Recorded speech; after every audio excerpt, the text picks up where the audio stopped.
ఎవరు అకామిడేట్ చేస్తారు? మనమంటూ ఒక ప్రత్యేక వర్గముగా ఉండడానికి మనకు 101 కారణాలు ఉన్నాయి. థియలాజికల్ కాన్సెప్ట్ అంతా మనది ప్రత్యేకం, మనది విశేషమైనది. రెండవది, మన సిద్ధాంత బోధన it is always well balanced. ఏదో ఒకవైపు లోప్ సైడెడ్గా ఒకటి మొదలు పెడితే ఒకటే చెప్పుకొని మిగతావన్నీ నిర్లక్ష్యం చేయడం కాదు. దేవుని వాక్యములో ప్రతి వచనమునకు న్యాయమైన గౌరవాన్ని అందించడానికి జాగ్రత్త పడే సంఘము మనది. ఉదాహరణకు నిన్న చెప్పుకున్నాం, పరిశుద్ధత ముఖ్యమా, జ్ఞానము ముఖ్యమా? ఎల్లప్పుడూ పరిశుద్ధతే కావాలి, పరిశుద్ధతని. జ్ఞానము నిర్లక్ష్యము చేయుట పరిపూర్ణ క్రైస్తవ్యం కాదు. జ్ఞానము కావాలి అని మొట్టమొదట గ్రహించిన సంఘం మనము. నాకు చెప్పండి, ఏ డినామినేషన్ బోధిస్తుంది? జ్ఞానం అడిగి పొందండి, లేకపోతే సింహాసనం మీద కూర్చోలేరు అని చెప్పే సంఘం ఎక్కడ? ఎవరు బోధెత్తుకున్నా సరే లాజరు లేచాడు, నాయని విధవరాలు కొడుకు లేచాడు, వీడు మాత్రం ఇంకా లేవనే లేదు, అట్లనే ఉన్నాడు. వాడు లేచాడు, వీడు. నువ్వెప్పుడు లేస్తావు నాయన? నువ్వు లేచి తొందరగా. నిద్రించుచున్న నీవు మేల్కొని మృతులలో నుండి లేవాలి. పిల్లారా, వాక్యపు లోతులలోనికి వెళ్ళిన సంఘం ఎక్కడుంది? మనది సమతూకము కలిగిన సిద్ధాంత విధానము, సమతూకం. దేన్ని మనము ఓవర్గా ఎంఫసైజ్ చేయము, దేనిని తక్కువ ఎంఫసైజ్ చేయము. We place equal weight on every verse of the Bible and every doctrine, every truth of the Bible. ఉదాహరణకు కృపావరముల గురించిన బోధ ఏమండి? ఎవరు చెప్పినా ఇది ఇంతవరకు తప్పే చెప్పారు. నేను పెంతెకోస్తులో పుట్టాను. I'm a product of Indian Pentecostal church of God and I'm proud to declare that I'm a product of IPC. నేను ఎరిగినంత వరకు అగాపే సంపూర్ణ సువార్త సంఘం ప్రారంభం కాకముందు the closest to Acts of Apostles, అపోస్తలుల కార్యాలకు అతి దగ్గర ఉన్నది IPCనే. సిలాన్ పెంటెకోస్ట్ ఉంది, నేను ఒప్పుకోను. చాలా వరకు మంచి సంఘమే, పరిశుద్ధత, ప్రార్థన, మంచి సంఘం. దాన్ని పెళ్లి చేసుకుంటే పాపం అంటాడు, మేము ఒప్పుకో. పెళ్లి చేసుకుంటే పాపం ఏంటి? దేవుడు ఆదామును హవ్వను పాపం చేయమని పెట్టాడా అక్కడ?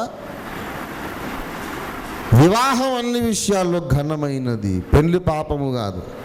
About marriage, Ceylon Pentecostals are absolutely wrong. They are talking against the will of God. Marriage is holy, marriage is honourable. పెళ్లి పాపం కాదు. ఇలాగ ఏదో ఒక లొసుగుంటుంది, మిగతాదంతా బాగానే ఉంది. మారు మనసు, పరిశుద్ధత, ప్రార్థన, ఆత్మాభిషేకం అన్నీ బాగుంటాయి. పెళ్లి దగ్గరకు వస్తే పోతుంది. కానీ IPC అట్లాగా చాలా దగ్గర.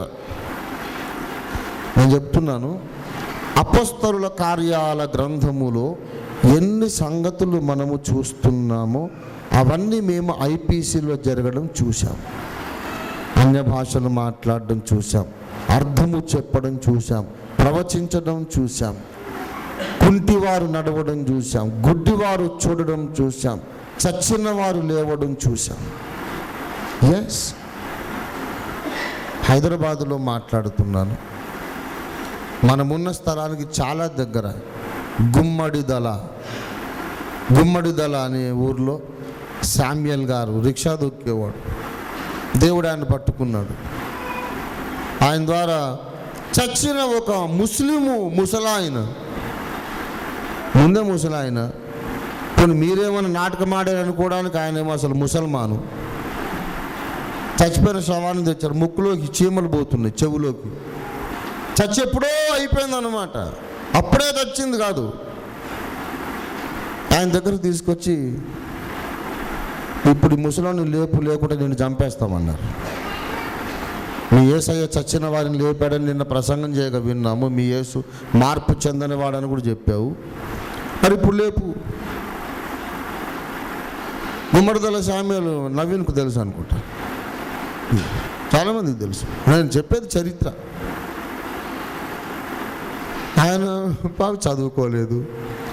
యేసయ్య దేవుడు అదొకటే తెలుసు. దేవుడు శక్తి గలవాడు, బలవంతుడు, అంతకంటే ఇంకేం తెలుసు. ప్రార్థన చేశాడట లోపలికి పోయి, దేవా ఏం చేయాలి అంటే, నువ్వు నన్ను నమ్మలేదా అన్నాడట యేసయ్య. నమ్మినా కదా తండ్రి, నేను నమ్మకపోవడం ఏంటంటే, వెళ్ళు ప్రార్థన చేయి. పోయి ప్రార్థన చేశాడు, వాడు లేవట్లేదు, చీమలు అన్ని ముక్కులోకి చెవుల్లోకి పోతానే ఉన్నాయి. మళ్ళీ రెండోసారి, మూడోసారి, అయ్యా నా పరువు పోతుంది, నువ్వు ప్రార్థన చేయమంటావు, ఆ ముసలోడు లేవట్లేదు, వాళ్ళు చంపేటట్టున్నారు. మూడోసారి, నువ్వు నన్ను నమ్మలేదా, వెళ్ళు ప్రార్థన చేయి. నాయన కానీ నీ దయ, ఇప్పుడు ప్రార్థన చేస్తా, లేచాడు, లేకుండా నేను కూడా ఆందారి పెడతాను.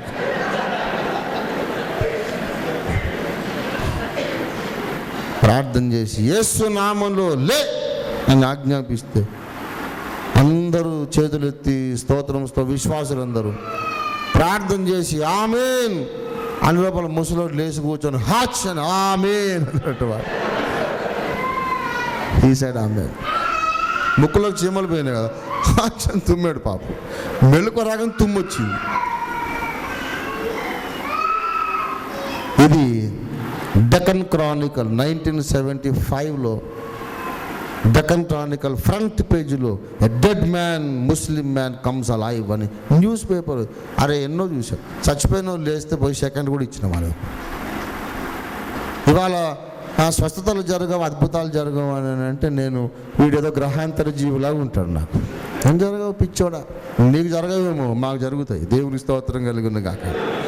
భాషలు ఆగిపోయినాయి, ప్రవచనాలు ఆగిపోయినాయి అంటే we don't accept that kind of doctrines. పౌలు బ్రతికిన కాలములో ఏమేమి జరిగినాయో అవన్నీ ఈనాడు కూడా జరుగుతాయి. దేవునికి స్తోత్రం కలుగునుగా. అలాంటి సంఘములో నుంచి నేను వచ్చాను, కానీ అక్కడ కూడా మళ్ళీ కొంత నాకు గిట్టని సంగతులు ఉన్నాయి. ఎన్నో విషయాలు. ఒక స్త్రీ అమ్మగారు చేతికి 2 మట్టి గాజులు పెట్టుకొని వచ్చి కూర్చుంటే ప్రభురాత్రి భోజనం ఇవ్వలేదు. ఏడ్చింది, అడిగింది, ఎందుకు నాయన, నాకు నేను రక్షణ పొందాను, ఇవ్వండి. లేదు, నువ్వు గాజులు పెట్టుకున్నావని దాటి వెళ్ళిపోయారు. ఐపీసీకి డబ్బు సహాయం చేసే మిషనరీస్ వచ్చారు, వాళ్ళ చేతులకు రింగులు, బంగారు గొలుసులు ఉన్నాయి. మేము అడిగాం వెంటనే, మరి దొరగారికి రింగులు ఉన్నాయి, గొలుసు ఉంది కదా, ఎట్లా తీసుకున్నావు ఆయన డబ్బులు మీరు? అదే దొరగారే కూర్చుంటే మీరు ప్రభురాత్రి భోజనం, ప్రభు వాళ్ళు ఇవ్వకుండా పోతారా అంటే వెళ్ళమన్నారు. ఎందుకు ఆయన కోట్లు ఉన్నాయనా? మరి మట్టి గాజులు వేసుకున్న ఆమెకు కూడా కోట్లు ఉంటే ఇద్దరా ప్రభురాత్రి భోజనం? రాంగ్ అంటే రంజిత్ ఫిరంత నక్సలైట్ లాగా మాట్లాడుతున్నాడు అని అన్నారు. నేను నక్సలైట్ ఉన్నా, కమ్యూనిస్ట్ ఉన్నా, కాంగ్రెస్ ఉన్నా అనేది అది కాదు ఇక్కడ పాయింట్. మీరు న్యాయం చేయలేదు, ఎన్నో ఉన్నాయి. నేను నిర్మోహమాటంగా మాట్లాడుతున్నా. మా తల్లి సంఘం అని వెనుకేసుకొచ్చేదేమి లేదు. మా తల్లి సంఘం మీద అభిమానం కాదు, అన్ని సంఘాలకు శిరస్సు అయిన క్రీస్తు మీద అభిమానం ఉండాలి. దేవునికి స్తోత్రం కలుగును కాదు. మాకెవరు విగ్రహం కాదండి. మా ఆత్మీయ తండ్రి గారు, గురువు గారు పిఎం సమూయేలు గారు ఏం చెప్పేవాడు తెలుసా?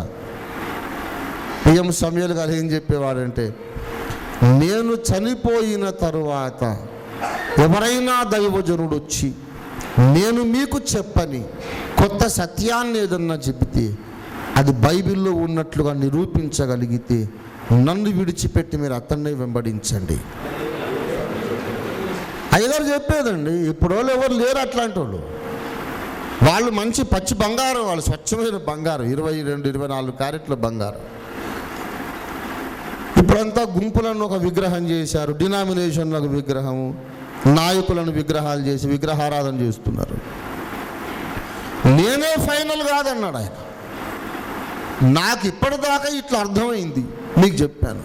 ఏమో నాకు తెలియని ఉండొచ్చు, నా వెనుక ఇంకో ప్రవక్త రావచ్చు, నేను చెప్పింది మీకు చెప్పొచ్చు. వాడు బైబిల్లో చూపిస్తుంటే కూడా మా పెద్దయ్య గారు చెప్పలేదని మూర్ఖంగా మాట్లాడకండి, నన్ను విగ్రహం చేయకండి అనేవాడు. రియల్ ఐపీసీ స్పిరిట్ అంటే రంజిత్ తోఫీర్కే ఉంది. దేవునికి స్తోత్రం కలుగునగా. అయ్యగారు చెప్పిందంతా విని చేసి మాకు స్వేచ్ఛ వచ్చే సంఖ్యలు లేవిగా ఎంత ప్రత్యక్షత అయినా పొందొచ్చు. పక్షిరాజులాగా రెక్కలు చాపి ఎంత పైకన్నా ఎగురొచ్చు. దేవునికి స్తోత్రం కలుగునగాక. ప్రభురాత్రి భోజనం సంవత్సరానికి ఒకసారి డిసెంబర్ 31కి ఇద్దరు. డిసెంబర్ 31కి ఏమని ఎవరు అన్నారు? ఇదేం ప్రభురాత్రి భోజనము? ఎన్నో ఉన్నాయి. రెండవ రాకడ విషయం అయితే టోటలీ రాంగ్. మరి మా తల్లి సంఘము కాబట్టి దాన్ని పట్టుకుని వేలాడుతానా? నాకు సత్యము కావాలి, ఏ అభిమానములు లేవు, ఎవరి మీద దురభిమానము లేదు, అందరినీ ప్రేమిస్తాము, అందరికంటే ఎక్కువ సత్యాన్ని ప్రేమిస్తాం అనే మానసిక పరిపక్వత కలిగిన సంఘం అగాపే సంపూర్ణ సువార్త సంఘం. దేవునికి స్తోత్రం కలుగునగాక. మమ్మల్ని ఎవరు చేర్చుకుంటారు? సార్ నేను వచ్చి నీ దగ్గర చేరుతానంటే నన్ను చూడగానే వీళ్ళు ఆల్ అవుట్ పెడితే దోమలు పోయినట్టు ఎక్కడో అక్కడ పారిపోతున్నాడు. ఓఫీర్ గారు ఏందిరా మనతో చేరటం ఏంటి? ఏం బ్రదర్ జోకేస్తున్నారా? మీరేంటి ఇంత పెద్దోళ్ళు వచ్చి మా దగ్గర చేరటం? నీవు ప్రత్యేకంగా ఉండమని ప్రభు ఆజ్ఞాపించాడు. దేవునికి స్తోత్రం కలుగును గాక.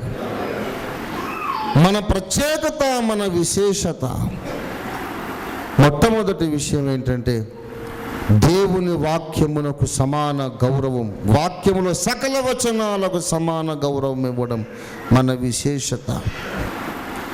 అలాగే ఐపీసీలో ఉన్నంతసేపు ఇతర సంఘములను ద్వేషించటం మాకు నేర్పించారు. ఐపీసీయేనా, హెబ్రోన్ వాళ్ళు కూడా అంతే, బ్రదర్ అన్న వాళ్ళు కూడా అంతే, ఏ సంఘమైనా అంతే. ఏ సంఘమైనా చెప్పేది ఏంటంటే మేము ఒక్కళ్ళమే ఎత్తబడే సంఘం, మిగతా వాళ్ళందరూ దించబడే సంఘం, మిగతా వాళ్ళందరూ విడవబడే సంఘం, మేమే బ్రైడల్ చర్చ్. మరి మిగతా వాళ్ళందరూ యేసయ్యని ఆరాధిస్తున్నారు కదా, వాళ్ళు ఒట్టిదేనా? బాప్టిస్ట్ వాళ్ళు పరలోకానికి రారా? లూథరన్ వాళ్ళు పరలోకానికి రారా? నేను ఒకసారి అడిగాను, లూథరన్స్ పరలోకానికి రారని మీరు చెబుతున్నారు, మరి మార్టిన్ లూథర్ పేరు ఎందుకు చెప్పుకుంటున్నారు మీరు?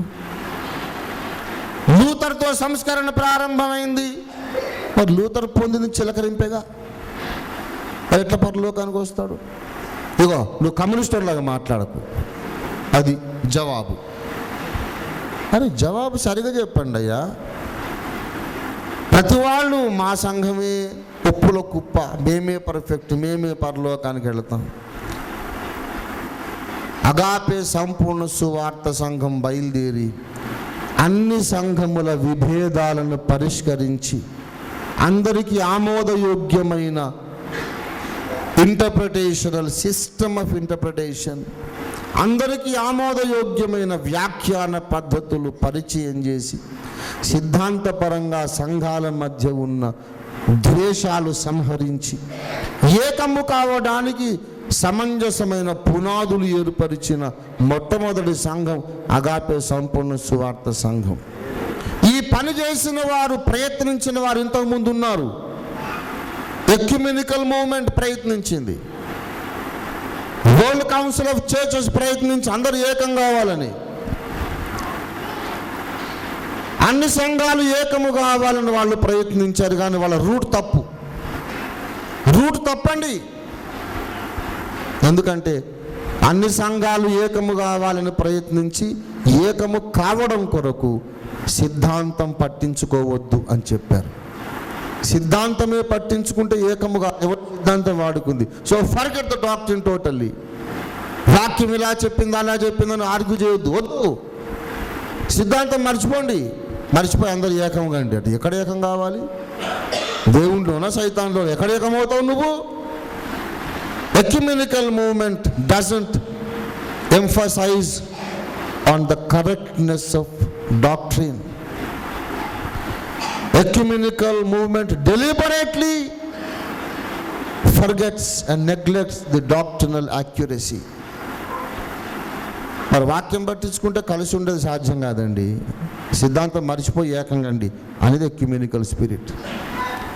మాది క్రైస్ట్ సెంటర్డ్ ఎక్యుమెనిజం, క్రీస్తు కేంద్రక లిబరలిజం, క్రైస్ట్ సెంటర్డ్ లిబరలిజం.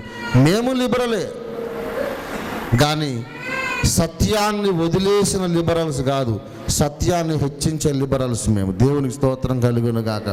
మాకొక విశేషమైన స్టాండ్ ఉందండి. భూమి మీద ఎవడు లేడు. కరెక్ట్గా మాతో మ్యాచ్ అయ్యే మనుషులు తేజోవాసులైన పరిశుద్ధులు మాత్రమే. దేవునికి స్తోత్రం కలుగును గాక. చెప్పండి, ఎవరి దగ్గరికన్నా పోయి రంజిత్ తోఫీర్ గారు మీతో కలవాలనుకుంటున్నారని ఏ బిషప్ గారు చెప్పండి. జోకేస్తున్నావు బాబు, రంజిత్ అంటే ఎవరో మాకు తెలుసు అంటారు. ఎవ్వరు వినరు. They know who is Ranjith తోఫీర్. దేవుడు ఆయనకు ప్రత్యక్షం ఇచ్చాడండి. ఆయన ఎక్కడ మేమెక్కడ అంటారు. మరి మీరెందుకు ఆయనతో వచ్చి చేరరు అంటే దానికి కూడా ఒక టైం వస్తుంది. అమెరికన్ ఫండ్స్ అన్నీ ఆగిపోయి అబద్ధ క్రీస్తు వచ్చి బాధుడు మొదలుపెట్టినాక మేము చేరేది ఆయనతోనే. మరి ఇంకెవరితో చేరుతాం?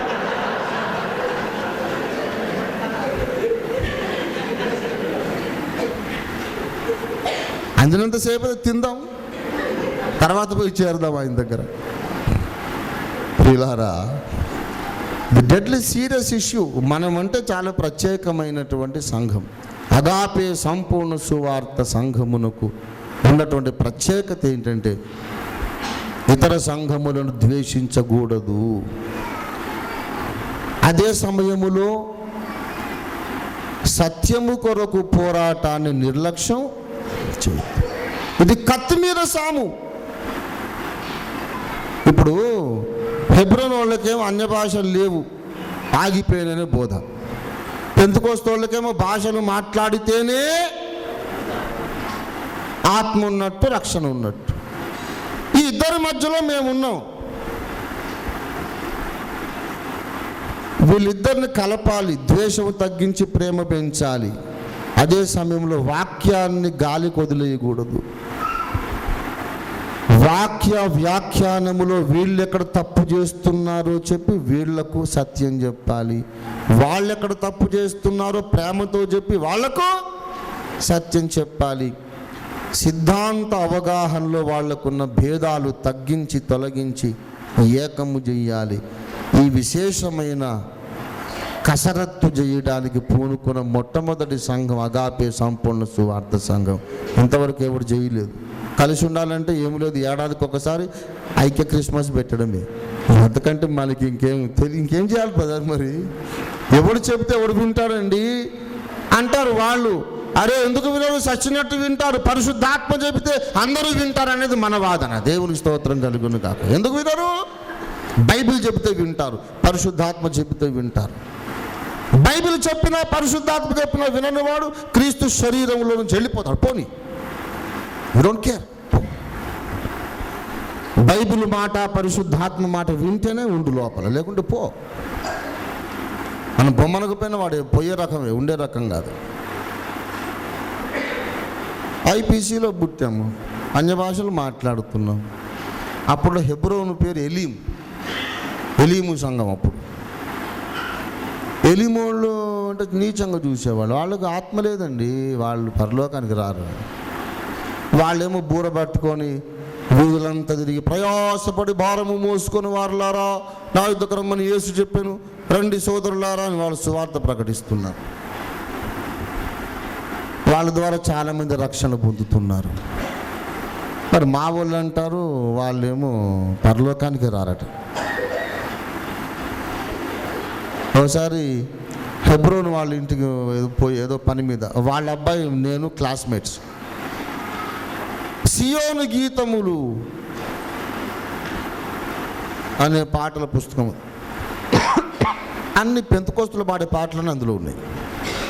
యెహోవా నా బలమా, సియోను పాటలు సంతోషముగా, దేవునికి స్తోత్రముగానము చేయటం మంచిది, దేవుని స్తుతించడం ఎల్లప్పుడు అన్నీ ఉన్నాయి. నేను అడిగాను, మా పాటలు మీరు వేసుకున్నారు ఏంటిది అంటే, ఎవడు మీ పాటలు వేసుకున్నా, ఇన్ని మా పాటలు మీరు వేసుకున్నారు అన్నారు వాళ్ళు. అవునా, మీ పాటలా?